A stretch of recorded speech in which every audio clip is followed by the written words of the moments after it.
قال الله تبارك وتعالى في كلامه المجيد: أعوذ بالله من الشيطان الرجيم. بسم الله الرحمن الرحيم. يثبت الله الذين آمنوا بالقول الثابت في الحياة الدنيا وفي الآخرة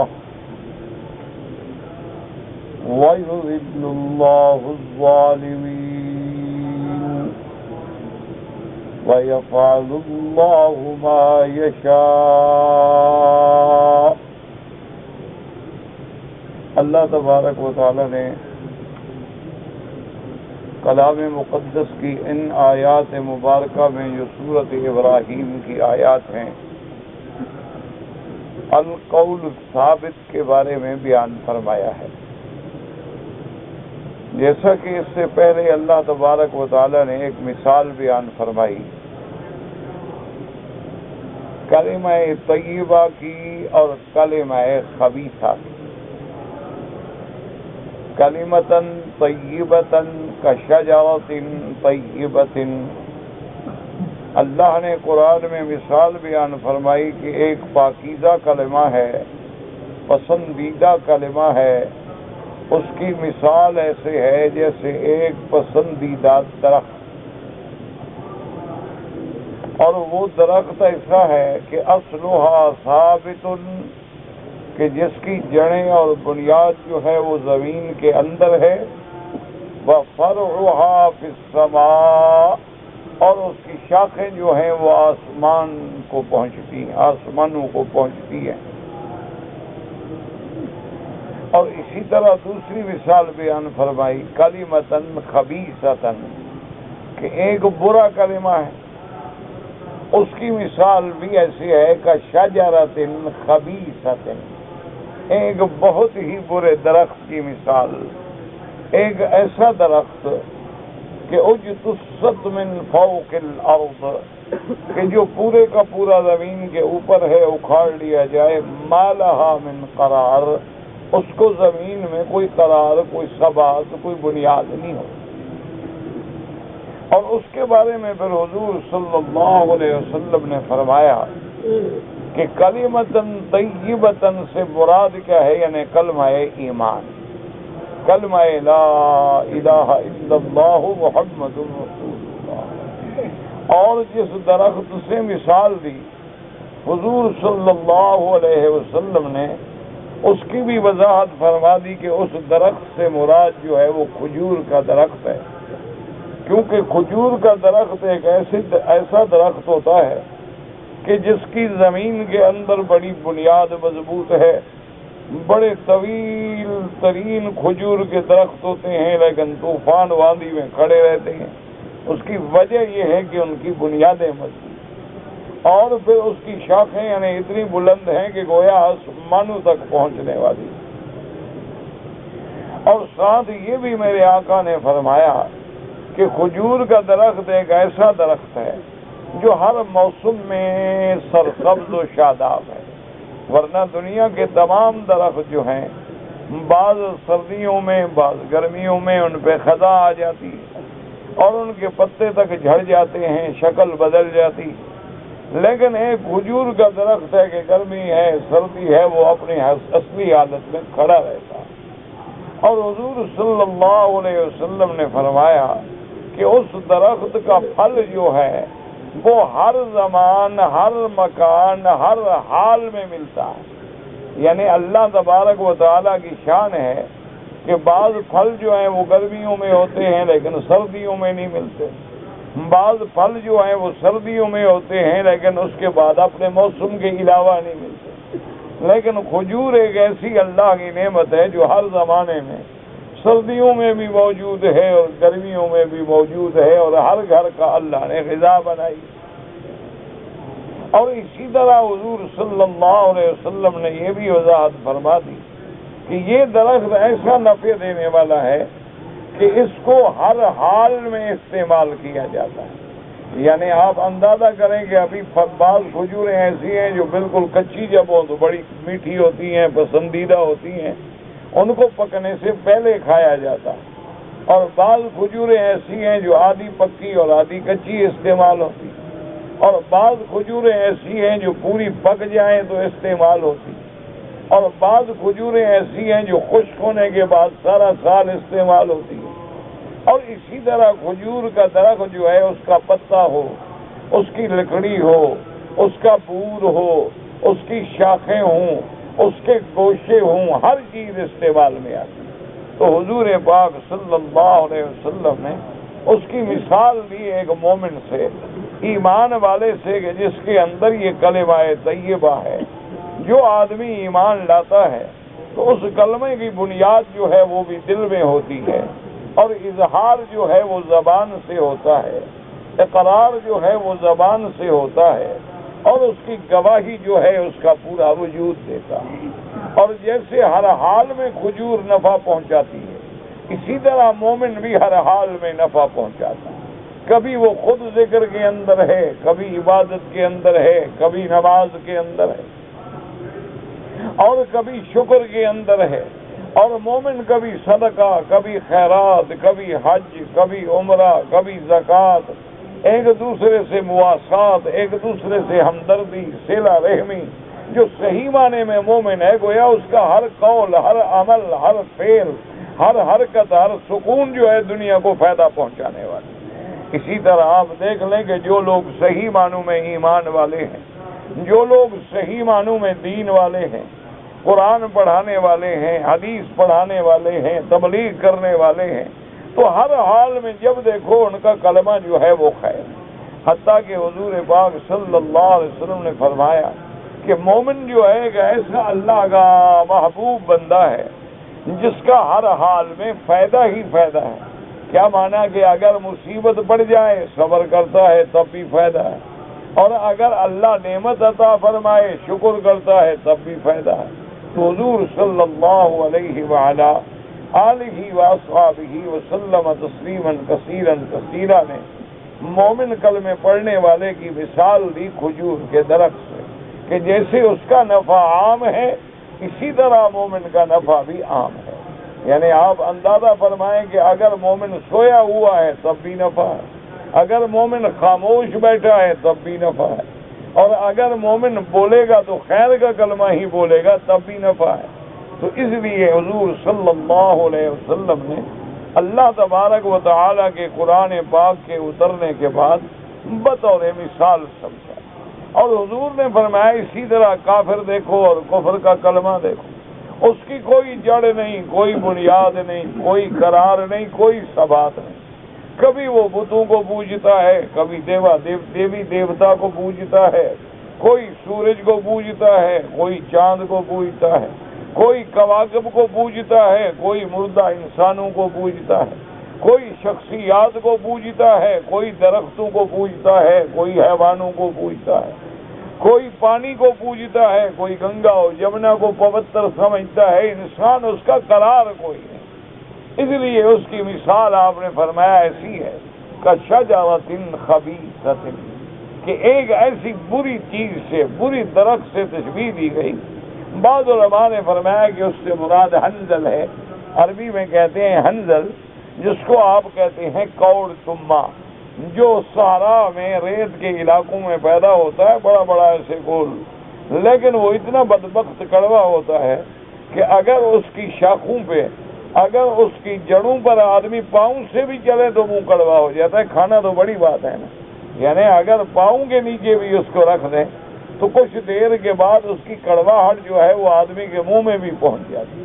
تو کافر کا کفر اور اس کا کلمہ جو ہے وہ ہر وقت نقصان میں، جب بھی سوچے گا تباہی، جب بھی سوچے گا بربادی، جب بھی سوچے گا اللہ کی نافرمانی، جب بھی سوچے گا انبیاء علیہم السلام کا انکار، جب بھی سوچے گا اللہ کی کتابوں کی تکذیب، تو حضور صلی اللہ علیہ وسلم نے ان دونوں کی مثال دے کے ہمیں سمجھایا۔ اور اس کے بعد اب اس آیت مبارک میں اللہ نے ارشاد فرمایا یثبت اللہ الذین آمنوا بالقول الثابت فی الحیاۃ الدنیا وفی الآخرہ وَيُضِلُّ اللَّهُ الظَّالِمِينَ۔ وَيَفْعَلُ اللَّهُ مَا يَشَاءُ۔ اللہ تبارک و تعالی نے فرمایا کہ اللہ تبارک و تعالی اپنے اوپر ایمان لانے والوں کو ثابت رکھتے ہیں، جما کے رکھتے ہیں، بالقول الثابت، اس قول کے ساتھ جو قول بھی جمنے والا، جو قول بھی بنیاد والا ہے، فی الحیات الدنیا و فی الآخرہ۔ اللہ پاک اپنے ایمان والوں کو دنیا میں بھی آخرت میں بھی اس قول پہ جماتے ہیں، اور وہ قول کیا ہے؟ قول لا الہ الا اللہ وَيُذِلُّ اللَّهُ الظَّالِمِينَ۔ اور اللہ گمراہ کرتے ہیں ان لوگوں کو جنہوں نے ظلم کیا اپنے جانوں پر، جنہوں نے کفر کیا ہے، جنہوں نے شرک کیا، جنہوں نے اللہ تبارک و تعالیٰ کی وحدانیت کا انکار کیا، جنہوں نے اللہ تبارک و تعالیٰ کی عبادت میں انداز و شرکا کو داخل کیا، اللہ ان کو بچلا دیتے ہیں، اللہ تبارک و تعالیٰ ان کو گمراہی میں ڈال دیتے ہیں۔ وَيَفْعَلُ اللَّهُ مَا يَشَاءُ، اور اللہ تبارک و تعالیٰ جو چاہے کریں، کیونکہ وہ قادر و مختار ہیں۔ اللہ تبارک و تعالیٰ خود خالق ہیں، اللہ تبارک و تعالیٰ جو چاہیں مختار، جو چاہیں خالق، یہ مخلوق بھی اس کی، یہ کائنات بھی اس کی ہے، اس میں امر بھی اس کا ہے۔ تو اب سمجھے کہ یثبت اللہ الذین، علماء نے فرمایا کہ قول ثابت فی الحیات الدنیا کا کیا معنی ہے؟ انہوں نے فرمایا کہ مومن پر دنیا کے اندر جتنے مصائب آتے ہیں، مسلمانوں پہ جتنے امتحان آتے ہیں، مصائب آتے ہیں، بلائیں آتی ہیں، لیکن اس کلمے کی وجہ سے وہ ایمان پہ جمے رہے، ہر حال میں وہ ایمان پہ ہے۔ کہ اگر مصیبت بھی آئی، انہوں نے کہا انا للہ و انا الیہ راجعون۔ اگر انہیں تکلیفیں پہنچی، ابتلا پہنچے، انہوں نے کہا یہ بھی اللہ کی حکمت ہے، اور اللہ تبارک و تعالی نے اگر مصیبت دی ہے، اگر ابتلا دیا ہے، امتحان دیا ہے، اختبار دیا، اس میں بھی اس کی، لیکن وہ اپنے ایمان سے ذرہ کے برابر بھی نہیں ڈگمگاتے کہ پریشانی آئے نعوذ باللہ ایمان چھوڑ دے گا۔ دیکھو جی آج پوری دنیا میں، پورے عالم میں، مشرق میں، مغرب میں، شمال میں، جنوب میں مسلمانوں پہ کفر کا کار برس رہا ہے، مسلمان ذلت میں ہے، نکبت میں ہے، خواری میں ہے، مجبوری میں ہے، قید میں ہے، ہر حال میں مسلمان ذلت میں ہے، نعوذ باللہ وہ ایمان چھوڑ دینا۔ وہ کہتے ہیں نہیں، یہ بھی کوئی حکمتیں ہیں، اور ما اصاب من مصیبت الا باذن اللہ، ہم پہ کوئی مصیبت نہیں آتی مگر اللہ کے حکم، اور کل یصیبنا الا ما كتب اللہ لنا، اور ہمیں کوئی چیز نہیں پہنچی مگر جو اللہ نے لکھا۔ اور یہ مصیبتیں کیوں آ رہی ہیں تو آدمی غور کرتا ہے۔ میرے آقا حضور صلی اللہ علیہ وسلم نے فرمایا ما نزل بلاء الا بذنب، اللہ تعالیٰ کی طرف سے کوئی مصیبت، کوئی مشکل نہیں نازل ہوتی مگر ہمارے گناہوں کی وجہ سے۔ وما رفعت الا بتوبۃ، اور یہ مصیبتیں، یہ عذاب رفع نہیں ہوتے مگر جب تک کہ بندہ اللہ کی طرف رجوع نہ کرے، اللہ تبارک و تعالیٰ کی طرف لوٹ آئے۔ اور یاد رکھیں کہ بعض گناہ انفرادی ہوتے ہیں، یعنی ایک فرد ہے وہ گناہ گار ہے، اور بعض گناہ اجتماعی ہوتے ہیں کہ پوری امت ہی اس گناہ میں مبتلا ہو جاتی ہے۔ جیسے اب آپ دیکھ رہے ہیں کہ اس وقت پورا عالم اسلام الا قلیل من عبادی الشکور جو ہے وہ ربا کے عذاب میں مبتلا ہے، سود کے عذاب میں مبتلا ہے۔ اسی طرح پورے عالم پہ نظر ڈالیں کہ مسلمان جہاں اس کو دولت ملی ہے، یا شراب ہے، یا شباب ہے، یا کباب ہے، عالمی طور پہ، اجتماعی طور پہ مسلمانوں کا حال یہ ہو گیا ہے کہ عریانیت کی انتہا ہے، فحاشی کی انتہا ہے، اتنے بڑے قہر اور اتنے بڑے اللہ کے عذاب کے کوڑے برس رہے ہیں، لیکن اب بھی مسلمان فلموں پہ بیٹھے ہیں، اب بھی مسلمان اسی طرح رات کو گندی افلام، گندی فلمیں، گندے ڈرامے، گندی کہانیاں۔ ایمان سے کہیں کہ اتنے بڑے عذاب کو دیکھنے کے بعد کتنے بے نمازی ہیں جو مسجدوں میں گر گئے، کتنے گناہ گار ہیں جنہوں نے گناہ سے رشتہ توڑ لیا۔ پھر یہ کہنا کہ اللہ کی مدد نہیں آتی، اللہ مدد نہیں فرماتے، مسلمانوں کی دعائیں منظور نہیں ہوتی، مسلمانوں کی دعائیں خدا نہیں سنتا ہے، نعوذ باللہ ثم نعوذ باللہ۔ اگر تم مسلمان بنو، تم ایمان والے بنو، تم اتباع سنت محمد مصطفیٰ کرو، اور جب تک تم نے کیا ہے اللہ نے تمہیں ظاہری بھی اور باطنی بھی، اور اللہ نے تمہیں دنیا میں بھی ہر لحاظ سے عزت دی۔ آپ اپنے اسلاف کا دور پڑھیں، آخر کیا وجہ تھی؟ حضور صلی اللہ علیہ وسلم کی زندگی کا مطالعہ کریں، میرے محبوب کی زندگی کس طرح تکلیفوں میں گزری اور پھر اللہ نے کس طرح عزت دی محمد مصطفیٰ، اللہ نے کس طرح حضور کے صحابہ کو عزت دی، خلفائے راشدین کو عزت دی۔ اللہ نے اصحاب نبی صلی اللہ علیہ وسلم کے زمانے میں تقریباً 80 لاکھ مربع میل پہ اسلام کا پرچم لہرا دیا۔ آخر کیا وجہ تھی؟ آج ہم مسلمانوں کی اتنی تعداد ہونے کے بعد کہ دنیا میں 1 ارب 34 کروڑ سے زائد مسلمان، اتنا ہمارا عدد ہونے کے باوجود ہماری ذلت کی آخر وجہ کیا ہے؟ غور کریں کہ عزت کی وجہ کیا تھی اور ذلت کی وجہ کیا۔ اس کو 2 لفظوں میں ایک شاعر نے بڑے عجیب انداز میں بیان کیا ہے۔ وہ کہتے ہیں کہ وہ معزز تھے زمانے میں مسلمہ ہو کر، یہ کفر کانپ رہا ہے، کیسر و کسرا کانپ رہے ہیں۔ یعنی آپ اندازہ کریں کہ ایک ملک کا گورنر ہے اور امیر ترین ملک کا گورنر ہے، اور سیدنا امیر المومنین حضرت عمر کی دربار میں پیش ہوتا ہے۔ سیدنا امیر المومنین حضرت عمر رضی اللہ تعالی عنہ محلوں میں نہیں بیٹھے ہیں، وہ کسی پی ایم ہاؤس میں نہیں بیٹھے ہوئے تھے، ان کے آگے پیچھے کوئی پہرے اور پروٹوکول اور ضابطے اور جناب انتظامات نہیں، بلکہ وہ گورنر کہتا ہے میں حیران ہو گیا، میں جب ملنے کے لیے حضرت عمر کے پاس گیا، میری شکایت ہوئی تو میں نے دیکھا کہ ایک چادر باندھ کے حضرت عمر ایک چادر میں بیٹھے ہیں اور وہاں کچی اینٹیں بنائی جا رہی ہیں اور حضرت عمر کچی اینٹیں بنا رہے ہیں، پورا بدن مٹی میں لتھڑا ہوا ہے۔ میں حیران ہو کے پوچھ رہا ہوں کہ کہاں لے جا رہے ہو؟ انہوں نے کہا حضرت عمر کے پاس۔ میں کہا حضرت عمر کہاں رہتے ہیں؟ انہوں نے کہا وہ کام کر رہے ہیں۔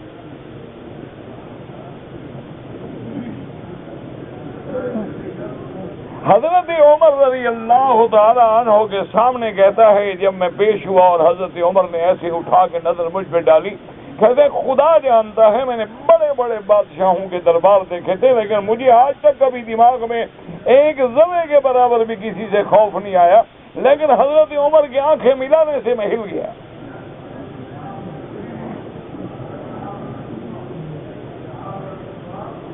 اور 2 لفظوں میں کوئی لمبی چوڑے وکیل نہیں، کوئی بحث نہیں، کوئی قانونی منہ شگافیاں نہیں، کوئی جناب اس پہ ٹیکنیکل بحث نہیں، 2 لفظوں میں کہ اس آدمی نے شکایت کی ہے، تم نے اس کو تھپڑ مارا ہے؟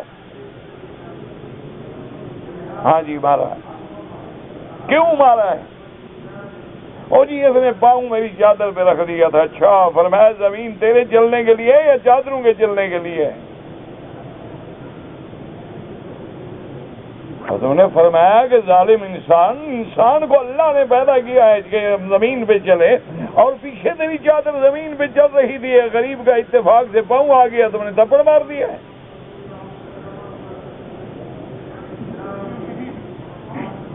اس نے کہا کہ ہاں امیر المومنین، کہتا ہے میں اس سے ڈر کے کھڑا ہوں کہ مجھے جرت نہیں ہو رہی بات کرنے کی۔ میں نے کہا جی مارا ہے، کہا تم سیدھے ہو جاؤ، کھڑے ہو جاؤ، اور فرمایا بات سنو، ادھر آؤ، جتنا زور سے اس نے تھپڑ مارا ہے ادھر مارو اس کے منہ پہ تھپڑ۔ کہتے میں ہل گیا کہ ایک بدو میرے منہ پہ تھپڑ مارے گا، لیکن جرت نہیں ہو رہی۔ وجہ کیا ہے؟ یہ کس بات کا روب تھا، یہ کس بات کا دبدبا تھا، یہ کس بات کا وہاں نہ کوئی ہتھیار ہے، نہ کوئی طاقت ہے، نہ کوئی پہرا ہے، جہاں سے مسلمان گزرتے گئے ملک فتح ہوتے گئے۔ آج بھی آپ تاریخ اٹھا کے سندھ کی تاریخ پڑھیں،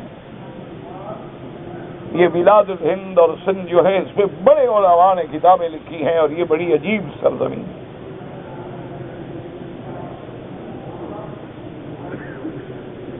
اس میں جب محمد ابن قاسم جاتا ہے اور 20-21 سال کا نوجوان ہے، لیکن اس کا کردار، اس کا عمل، اس کا اللہ کے آگے ڈرنا اور رعایا کے ساتھ محبت و پیار اور عدل کا یہ عالم ہے کہ ہندو مسلمانوں کو چھوڑے، ہندو جو تھے وہ اس کو کہنے لگے تو اوتار ہے ہمارا۔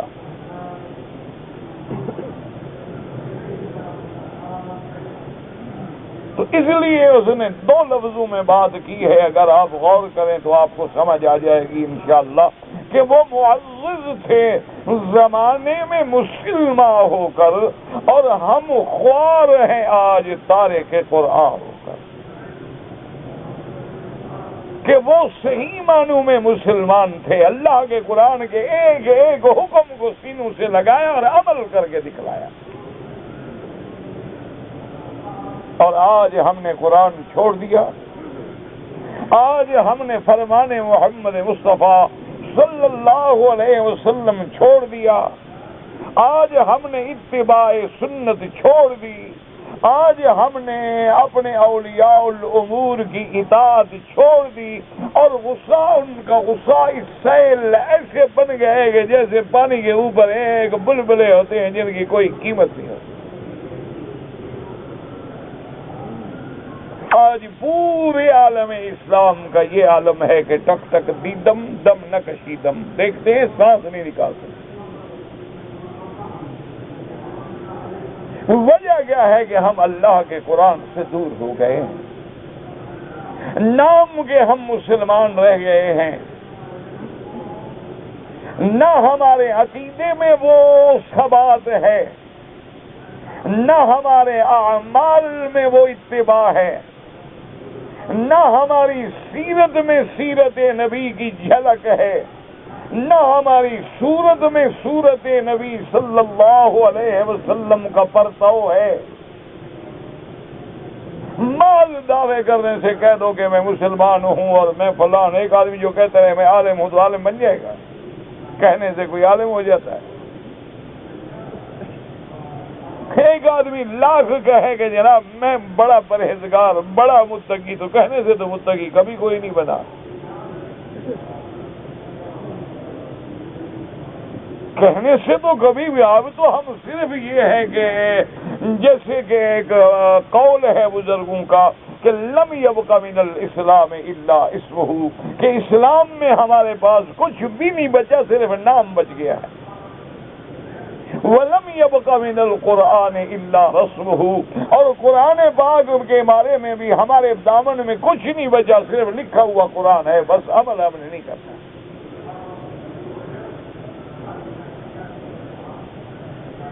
ورنہ آج بھی اگر پوری امت محمد مصطفیٰ، اگر آج بھی ہم اجتماعی طور پر اللہ کے دروازے پہ گر جائیں، اللہ کے آگے توبہ کریں، اللہ کے آگے گڑ گڑائیں، اللہ کے آگے زاری کریں، اللہ کے آگے عاجزی کریں، اور اللہ سے اپنے گناہوں کی معافی مانگیں، تو اللہ کی نصرت تو دور نہیں ہے۔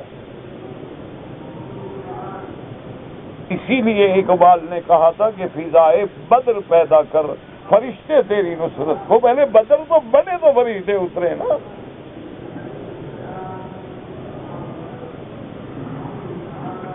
پہلے وہ ایمان پیدا ہو. دیکھیں اندازہ کریں کہ عبد المطلب مسلمان بھی نہیں ہے. اس لیے دعا کریں کہ اللہ تبارک و تعالی سے، اور میری ایک درخواست ہے عاجزی سے کہ کسی انتشار میں مبتلا نہ ہوں، کسی فتنے میں مبتلا نہ ہوں. صرف اپنے اللہ کے دروازوں پہ رات کو جب تہجد کی گھڑی آئے تو اپنے اپنے گھر میں، اپنے اپنے مکان میں وضو کر کے اللہ کے دروازے پہ گر جائیں.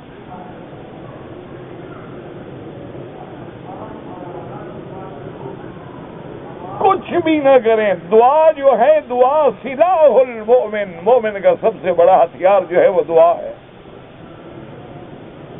دعا اتنی بڑی چیز ہے کہ جس سے اللہ کی تقدیر بدل جاتی ہے.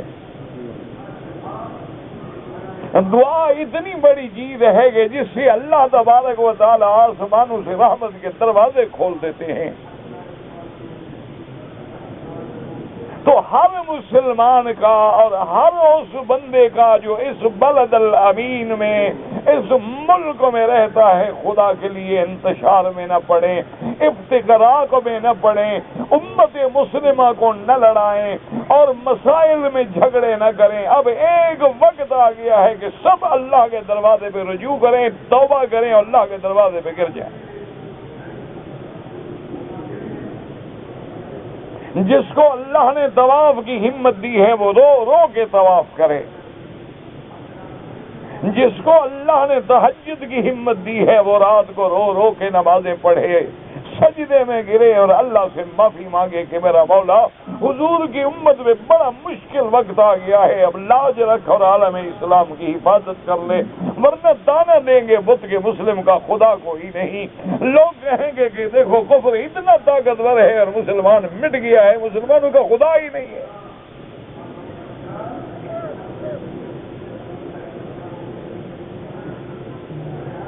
خدا کے بندو، لاکھ مولوی تم مسلوں پہ لڑو، اب مسلوں کا وقت نہیں ہے. اگر کفر غالب آ گیا، اندازہ کرو کتنے کروڑ لوگوں کے دلوں میں اللہ کا، اللہ کے دین کا، قرآن کا اور اسلام کا تصور بھی ختم ہو جائے گا. تم تو صرف لوگوں کو اسی بات پہ لڑاتے رہے ہو، یہ مسئلہ یوں ہے اور یہ مسئلہ یوں ہے اور یہ مسئلہ یوں ہے.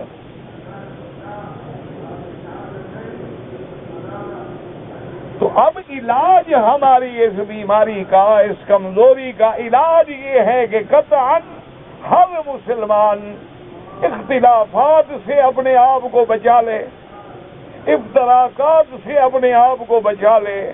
مسلکی اختلافات، وطنی اختلافات، صوبائی اختلافات، لسانی اختلافات، ان سے بلند ہو جائیں اور بلا وجہ بحث میں نہ پڑیں. ہماری بحث کرنے سے، زبان کھولنے سے کوئی مسئلے حل نہیں ہو جائیں گے.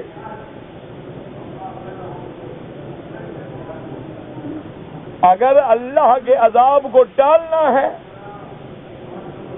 اگر عالم اسلام کی حفاظت کا ایمان تیرے اندر مضبوط ہے، اگر تیرے اندر یہ جذبہ ہے کہ اللہ اسلام کی اور مسلمانوں کی حفاظت کرے، ہم کچھ نہیں کر سکتے ہیں لیکن اللہ نے ہمیں ہاتھ تو دیے ہیں نا.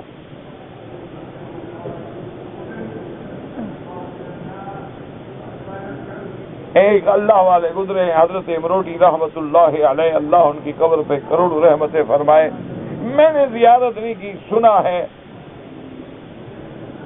وہ بھی اتفاق سے سندھ کے بزرگ تھے اور بہت بڑے عالم اور بہت بڑے مجاہد اور بہت بڑے موحد. ایک دفعہ انگریزوں سے مقابلہ ہو گیا ایک مسجد پر. حضرت فرماتے تھے کہ یہ مسجد نہ توڑو. آج بھی وہ مسجد موجود ہے اور یہ تاریخ ہے، حقیقت ہے، یہ کس سے کہانیاں نہیں.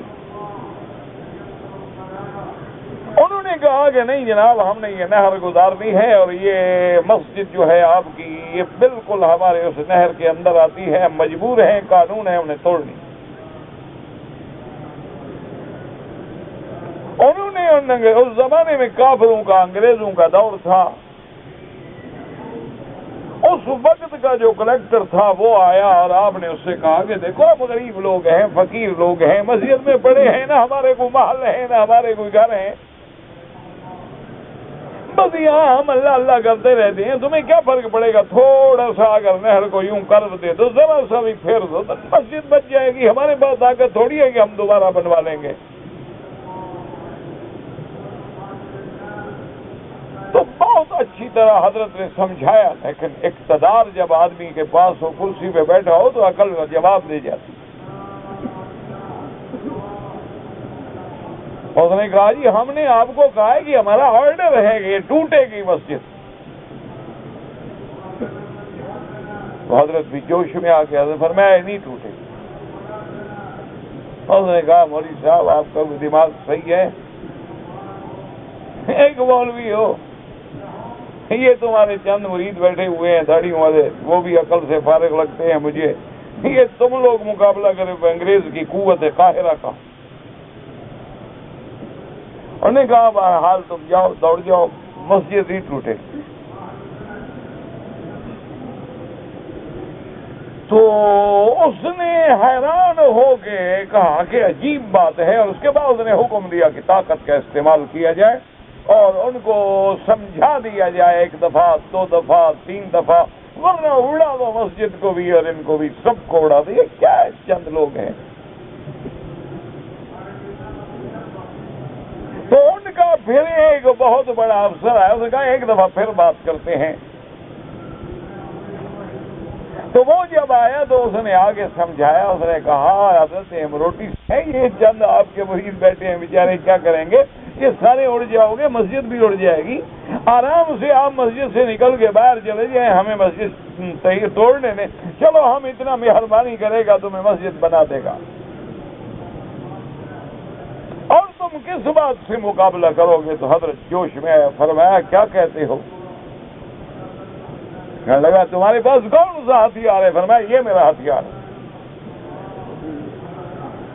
اور ایسے حضرت نے ہاتھ یوں کیا تو اندھا ہو گیا.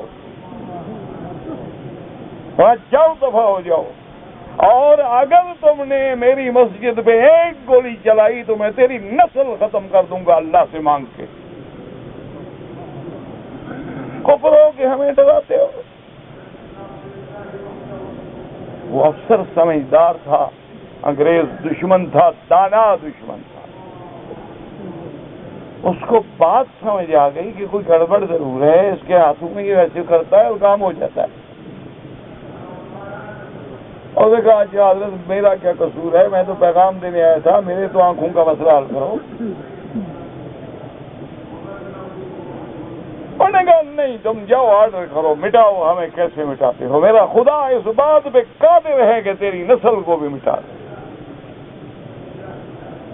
اس نے کہا حضرت میں وعدہ کرتا ہوں کہ مسجد بھی نہیں گرے گی اور آپ پہ حملہ بھی نہیں ہوگا، لیکن دعا کرو میری آنکھیں تو ٹھیک ہو جائیں. میں اب اندھا ہو کے جاؤں گا تو میری بات کون سنے گا؟ تو حضرت نے اپنے کسی مرید سے کہا کہ اس کو سرما جو ہے نا وہ پہنا دو. وہ سرما پہنایا اور تھوڑی دیر کے بعد اللہ نے اس کو آنکھیں دے دی. اس نے رپورٹ کی، اس نے کہا اللہ والوں کو مت چھیڑو. اس نے کہا یہ دیوانے ہیں، یہ جنونی لوگ ہیں، ان کا کوئی خدا کے ساتھ کوئی خاص رشتہ ہے، ان کو مت چھوڑ رہنے دو یار. ایک چھوٹی سی مسجد کھڑی رہے گی تو کون سا انقلاب آ جائے گا؟ تھوڑا سا کرو دے دو نہر کو. آج بھی وہ دریا پھر گیا، مسجد کھڑی ہے.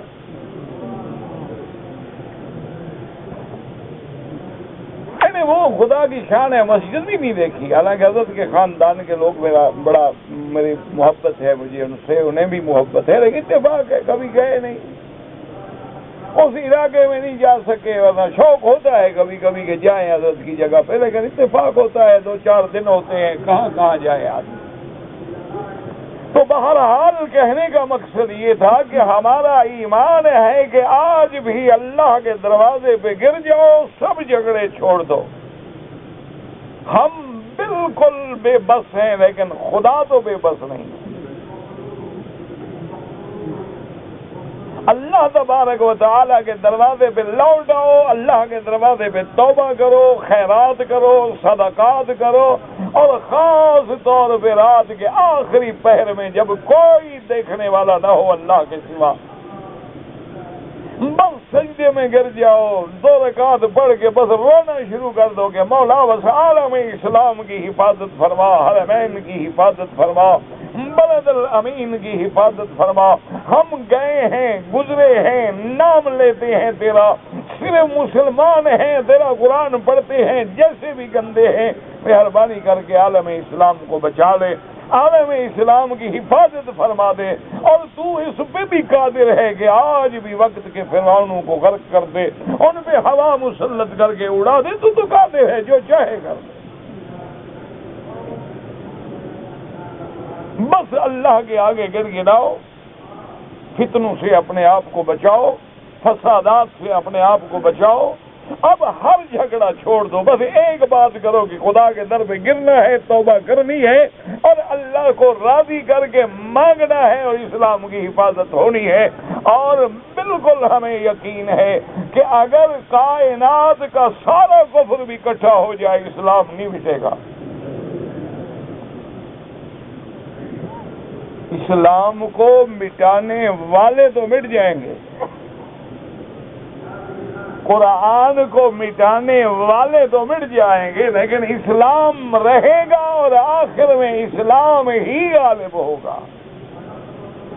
یہ ہمارے گناہوں کی سزائیں ہیں، اللہ سے دعا کریں اللہ معاف کر دے، اور دل سے دعا کیا کرو اس بلد الامین کے امن کے لیے، سلامتی کے لیے، کہ جب تک حرمین ہے تو دنیا ہے، کیونکہ ہمارا مرکز ایمان اللہ کا کعبہ ہے، ہمارا مرکز اسلام اللہ کا کعبہ ہے، محبت الوحی اللہ کا کعبہ ہے، ہمارے دلوں کا مقناطیس اللہ کا کعبہ ہے، تمام حجاج کا مقام اللہ کا کعبہ ہے، ہر کلمے پڑھنے والے کا مرکز توجہ اللہ کا کعبہ ہے۔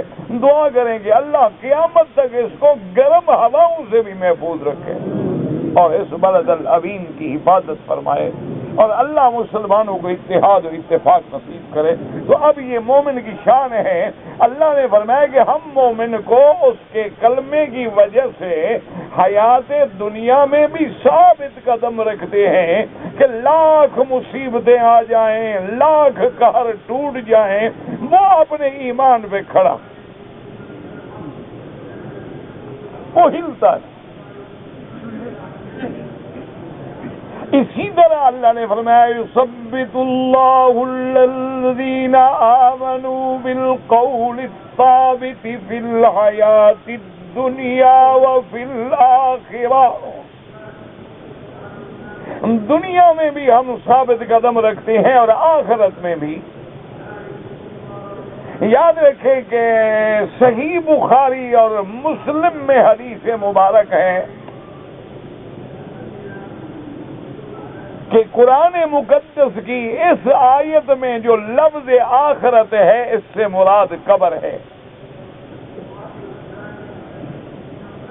کہ اللہ تبارک و تعالی مومن کو قبر میں بھی قول ثابت پہ ثابت قدم رکھتے ہیں، کہ جب منکر نکیر پوچھتے ہیں کہ من ربک، ربی اللہ، ما دینک، دینی الاسلام، ما تقول فی حق هذا الرجل الذي بعث فيكم محمد رسول اللہ، بالکل ثابت ہے۔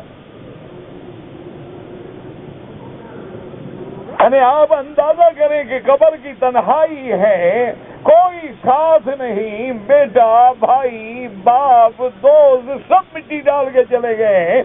اس وحشت ناک منظر میں آدمی اپنے ایمان پہ ثابت رہے تو یہ اللہ کی مدد ہے۔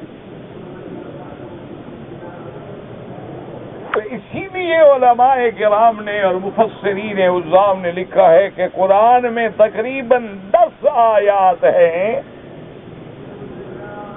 اللہ کے قرآن میں 10 آیات ہیں جن میں اشارتاً عذاب قبر ثابت ہے، اور سرکار دو عالم کی 70 حدیث متواتر حدیث ہے جس سے عذاب قبر ثابت ہے۔ یاد رکھیں کہ آج دنیا میں ایسے بھی گمراہ پیدا ہو گئے جو عذاب قبر کے بھی منکر ہو گئے. جب عذاب قبر کے منکر ہیں تو نعیم قبر کے بھی منکر ہیں. جب عذاب قبر کے منکر ہیں تو قبر میں سوال و جواب کے بھی منکر ہیں. جب سوال و جواب کے منکر ہیں تو قبر میں اللہ تبارک و تعالی بندے کو جو دوبارہ زندگی دیتے ہیں اس سے بھی منکر ہیں. تو اس لیے ہمیشہ یاد رکھیں کہ قرآن کی 10 آیات اور حدیث رسول عربی 70 حدیث اور وہ بھی متواتر کہ جس سے عذاب قبر ثابت ہے اور نعیم قبر بھی ثابت ہے. اس لیے تمام ائمہ اربع یعنی امام ابو حنیفہ رحمت اللہ علیہ، امام مالک رحمت اللہ علیہ، امام احمد ابن حنبل رحمت اللہ علیہ، امام شافعی رحمت اللہ علیہ، اللہ ان کی قبروں پہ کروڑوں رحمتیں فرمائے، وہ چاروں اس بات پہ متفق ہیں کہ عذاب القبر حق لا ينکرها الا ضال او مضل، کہ عذاب قبر حق ہے، ثابت ہے، اور اس کا انکار صرف وہ کرے گا جو گمراہ ہے.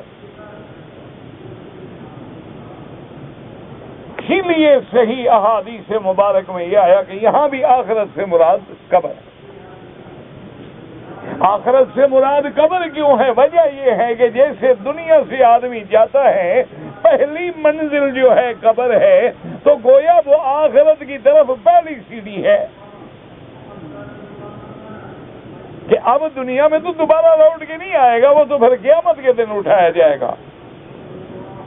اسی لیے حدیث مبارک میں ہے من مات قامت قیامتہ، جو بندہ مر گیا گویا اس کی قیامت تو ہو گئی، کیونکہ اس نے تو اب قیامت والے دن اٹھنا ہے.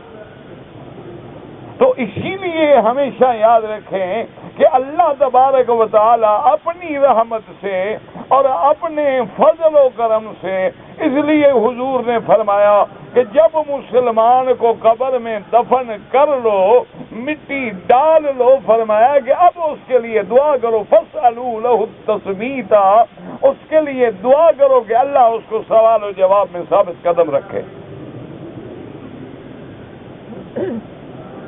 اور جب مومن سے سوال و جواب ہو جاتا ہے تو پھر اللہ تبارک و تعالیٰ کی رحمت سے جنت کی نعمتوں کی ابتدا قبر سے ہی شروع ہو جاتی ہے. اور جو کافر ہے وہ جب اس سوال و جواب میں ناکام ہو جاتا ہے، جب اس سے پوچھا جاتا ہے کہ من ربک، تیرا رب کون ہے، تو کہتے ہیں ہاں لا ادری، ہائے مجھے پتا نہیں، کیوں ساری زندگی تو کئی خدا بنائے تھے، اب کس کا نام لوں.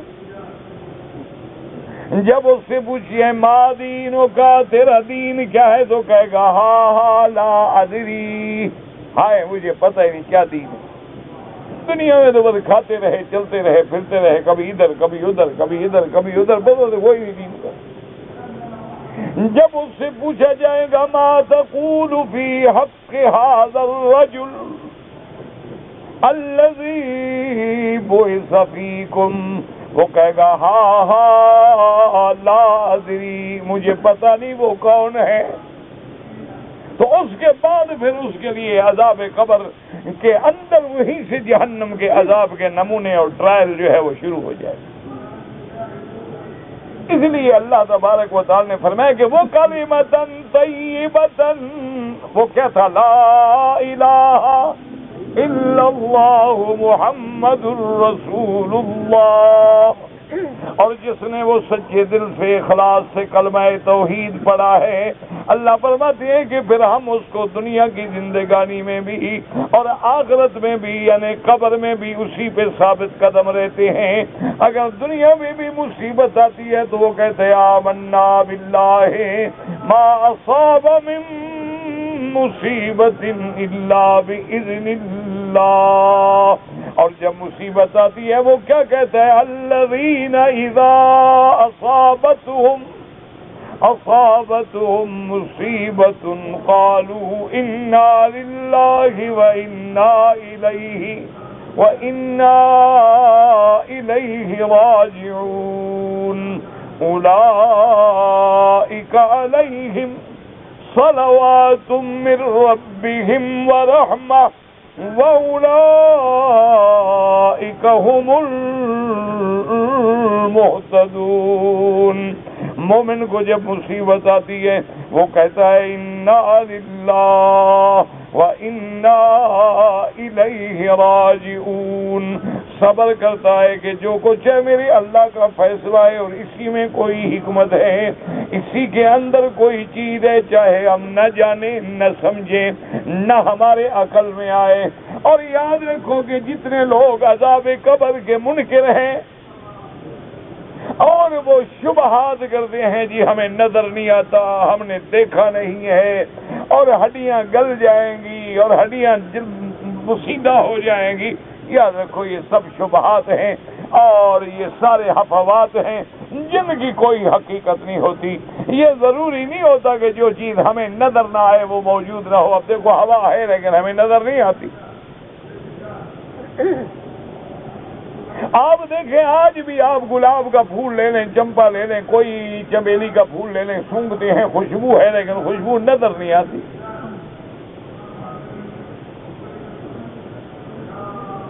اسی طرح آپ دیکھیں کہ ایک بستر پہ آپ لیٹے ہیں، خواب دیکھ رہے ہیں، دوسرے بندے کو پتہ ہی کوئی نہیں۔ خواب میں تکلیفیں ہو رہی ہیں، دوسرے کو پتہ ہی کوئی نہیں۔ خواب میں آپ بڑی لذتیں حاصل کر رہے ہیں، دوسرے کو پتہ ہی کوئی نہیں۔ یہ ضروری تو نہیں ہوتی۔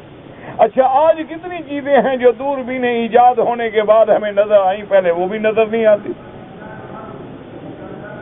آج کتنی سیارات ہیں جو جدید تحقیقات میں ہمیں علم حاصل ہو رہا ہے، پہلے ان کا بھی علم نہیں تھا۔ تو یہ معنی نہیں ہوتا ہے کہ جو چیز ہمیں نظر نہ آئے یا جو چیز ہمیں سمجھ نہ آئے ہم اس کا انکار کر دیں۔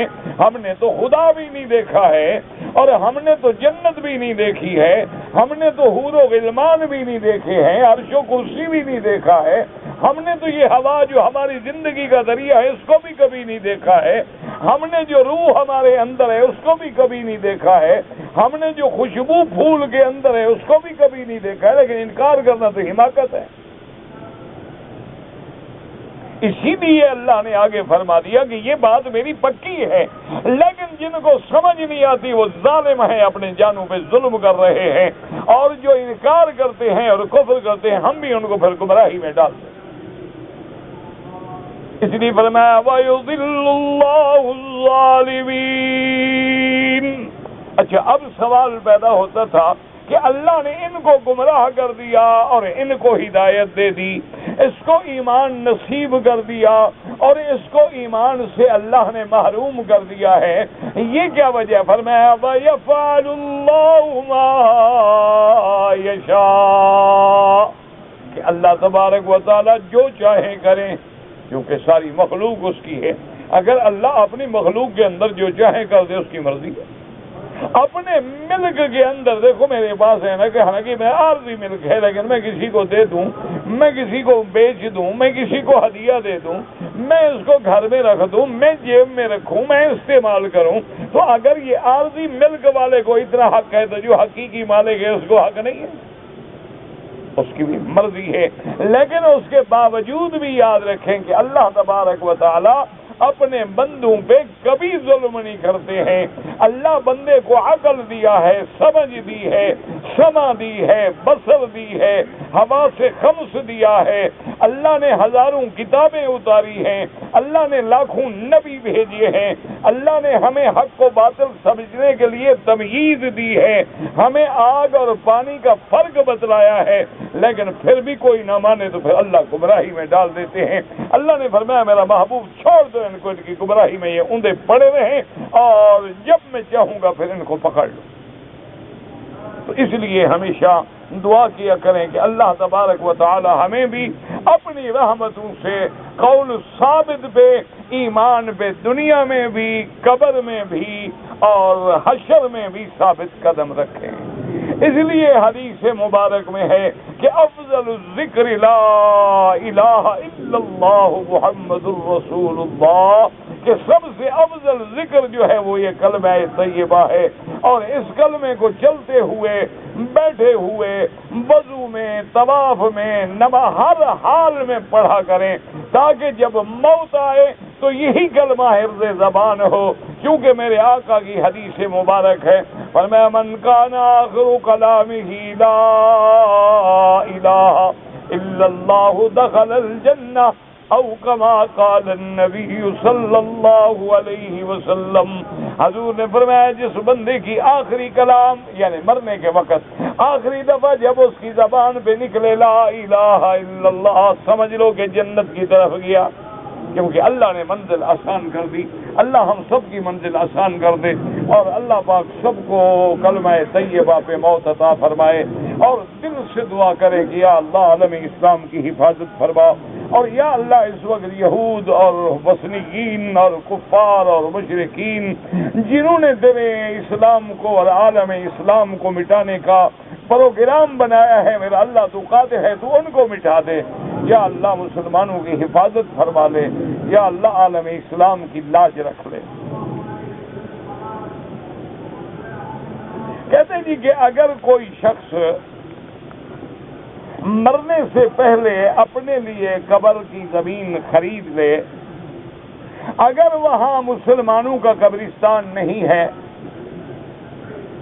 اور اس بیچارے کو یہ خوف ہے کہ مرنے کے بعد مجھے قبر کی جگہ بھی کوئی نہیں دے گا، تو اگر وہ اپنے لیے لے لیتا ہے، رکھ لیتا ہے، کوئی بات نہیں، کوئی منع نہیں۔ لیکن ایک بات یاد رکھیں کہ بہت سارے لوگ جو ہیں نا اس طرح پہلے قبر کی جگہ لیتے ہیں یا قبر بناتے ہیں یا وہاں مکان بناتے ہیں یا وہاں علامات، یہ منع ہے تاکہ بعد میں ایسا نہ ہو کہ شرک کا ذریعہ بن جائے، کیونکہ اسی طرح شرک کی تو ابتدا ہوتی ہے نا جی، پہلے تو بنیاد پڑتی ہے نا بدعت سے۔ آپ دیکھیں نا بھی کسی بھی جگہ ہوگا، پہلے مزار ہے، اچھا کوئی آئے گا غلاف ڈال دے گا، پھر کچھ دنوں کے بعد کوئی آئیں گے رات کو وہاں بتی دیے جلانے شروع کر دیں گے، کچھ دن گزریں گے جناب پھر لوگ وہاں آگے دعائیں مانگیں گے، کچھ لوگ گزریں گے تو پھر آگے منتیں مانیں گے، پھر کچھ لوگ اور گزریں گے تو اب آگے باقاعدہ جناب چڑھاوے چڑھائیں گے، طواف کریں گے، سجدے کریں گے، مانگیں گے، تو شرک میں پہنچ جائیں گے۔ ہاں اگر ایک آدمی ہے اس کو پتا ہے کہ مسلمانوں کا قبرستان موجود نہیں ہے تو موت تو برحق ہے، آنی ہے، اپنے قبر کا پہلے انتظام کر لیتا ہے، کوئی بات ہے، کوئی منع نہیں، بلکہ قبر تو ہمیں ہر وقت یاد ہونی چاہیے۔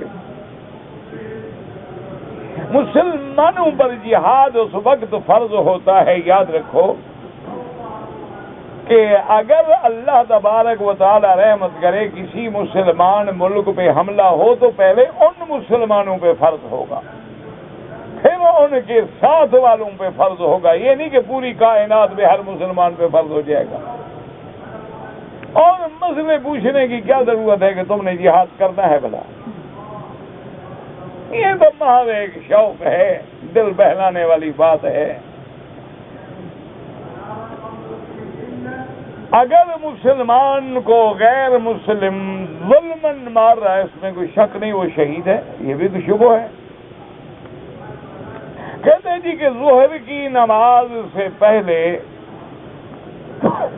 جو 4 سنتیں پڑھی جاتی ہیں کیا وہ ضروری ہیں؟ دیکھو ابھی تک 1400 سال گزر گئے، ان کو 4 رکعتوں کا پتہ نہیں۔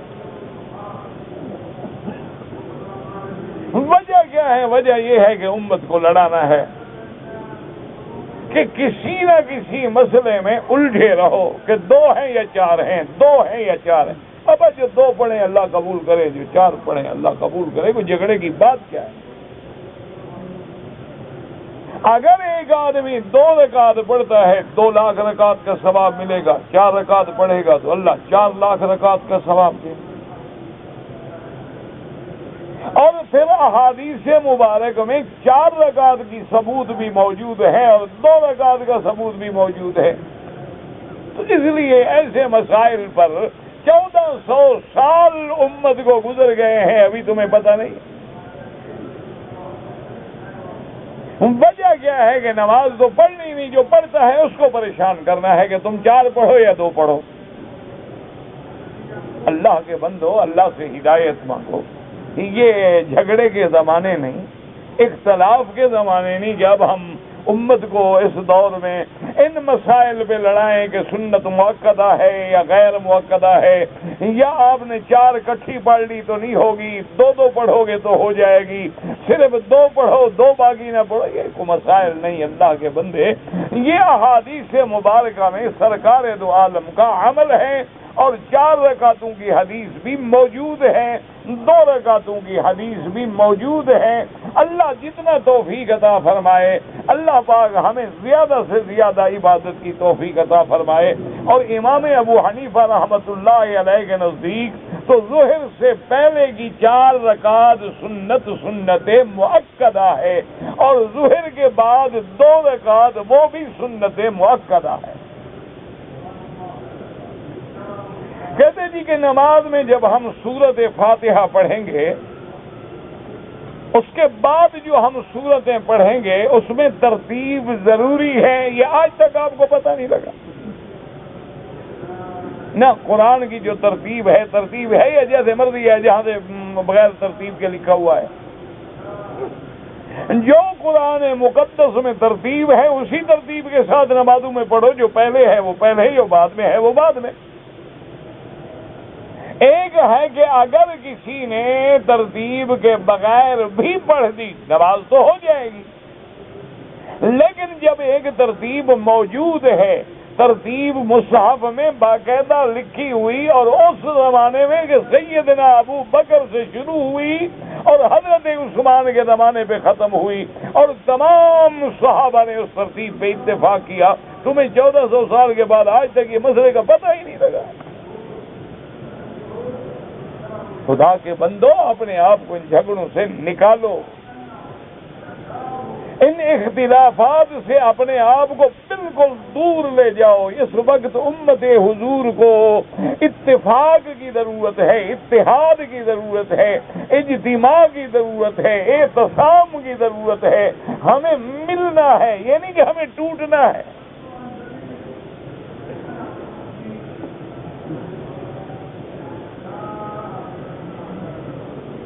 میرے عزیز نے مجھے ایک آیت بتائی تھی کہ خانہ کعبے پہ لکھ دینا، یہ اس سے پوچھو، میں نے کسی حدیث میں نہیں پڑھا۔ میرے بیٹوں کا نام محمد اسلام ہے، کوئی بات نہیں، ٹھیک ہے، کوئی منع نہیں، صرف اسلام رکھو تب بھی ٹھیک ہے، صرف محمد رکھو ایک نام کافی ہے۔ اور ویسے السلام جو ہے وہ اللہ کا نام ہے، یا تو عبد السلام رکھو، نام رکھو تو طریقے سے رکھو، لیکن تمہارے ہاں السلام تو ہوتا نہیں، تمہارے ہاں تو لفظی سلام ہے نا، اس لیے صحیح نام جو ہے وہ ہوگا عبد السلام، السلام المؤمن المہیمن، السلام اللہ کا نام ہے، اور جہاں اللہ کا نام ہے تو ہم تو اس کے عبد ہیں، بندے ہیں۔ جیسے اللہ تو ہم کیا بنیں گے؟ عبد اللہ۔ الرحمن ہمارا نام کیا ہوگا؟ عبد الرحمن۔ الرحیم ہمارا نام کیا ہوگا؟ عبد الرحیم۔ الخالق المالک تو عبد الخالق عبد المالک، یوں نام ہوگا، اس لیے نام رکھے عبد السلام، یا بیٹے کا نام صرف رکھے محمد، بس اتنا نام کافی ہے۔ الصلاۃ والسلام علیک یا رسول اللہ، یہ صرف جو حکم ہے وہ یعنی حضور صلی اللہ علیہ وسلم کے روضہ مبارک کے لیے، کہ جب آدمی روضہ مبارک پہ حاضر ہو، مواجہہ مبارک میں چونکہ تمام انبیاء اپنے قبروں میں حیات ہیں، اور سرکار دو عالم تو افضل الانبیاء ہیں، اس لیے وہاں کھڑے ہو کر اور دور سے پڑھیں تو اللہم صلی علی سیدنا محمد۔ باقی اگر آپ کو ٹی وی میں آپ نے سنا ہے تو ٹی وی کوئی عالم تو نہیں ہوتا، اور ٹی وی والے بھی ہو سکتا ہے کہ وہ صلاۃ و سلام کا اس وقت حاضر کا منظر بیان کر رہے ہوں، تو اس سے تم فتویٰ کیسے حاصل کر سکتے ہو؟ فتویٰ تو علماء سے لو۔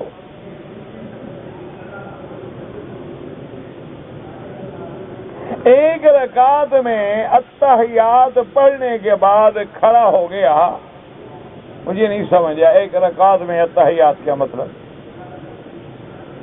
رکوع نہ ملا، مجھے کوئی سمجھ نہیں آئی آپ نے کیا پوچھا ہے، کیا وجہ ہے؟ یا تو یہ ہے نا کہ ہم نے 4 رکعت نماز پڑھی ہے تو 2 رکعت میں اتحیات پہ بیٹھے ہیں، اگر ایک رکعت پہ بیٹھا ہے اور ایک رکعت پڑھی ہی نہیں ہے یا تو سجدہ صاف کرے گا، اگر نہیں تو نماز دوبارہ لوٹائے گا، یا کوئی اور مقصد ہے تو مجھے سمجھ نہیں آیا تم نے کیا لکھا ہے، میرے سمجھ سے بالاتر ہے۔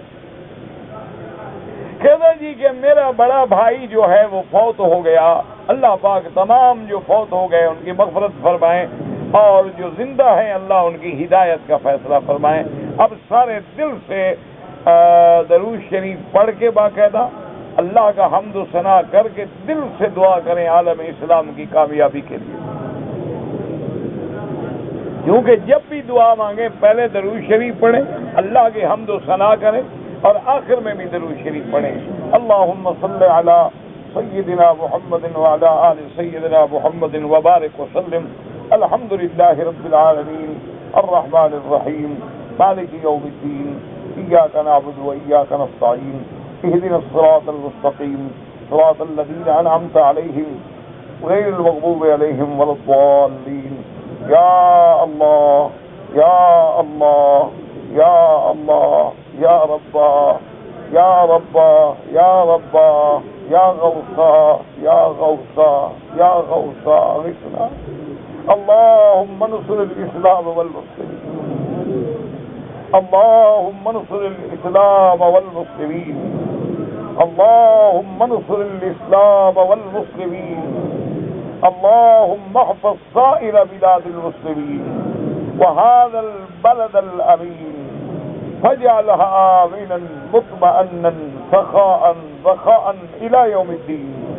اللهم انصر المجاهدين في كل مكان، اللهم اهلك أعداءك أعداء الدين، اللهم اهلك اليهود والهنود الوثنيين ومن والاهم من الكفار والمشركين، اللهم إنهم قد بغوا وطغوا وتجاوزوا عن الحد فإنهم لا يعجزونك، اللهم أنزل عليهم عذابك ورجزك وقهرك يا إله الحق، اللهم أنزل عليهم بأسك الذي لا يرد عن القوم المجرمين، اللهم أنزل عليهم بأسك الذي لا يرد عن القوم المجرمين، اللهم احفظنا واحفظ أهلنا أولادنا أخواننا بلادنا وبلاد المسلمين، اللهم من أرادنا وأراد بلادنا والإسلام والمسلمين بسوء فأشغله بنفسه، اللهم اجعل كيده في نهره، اللهم اجعل تدبيره تدميره يا قوي يا عزيز يا قوي يا عزيز۔ یا اللہ ہم توبہ کرتے ہیں، یا اللہ ہم اپنے گناہوں سے معافی مانگتے ہیں، یا اللہ اسلام کو مٹانے کے لیے کفر متحد ہو چکا ہے، یا اللہ آج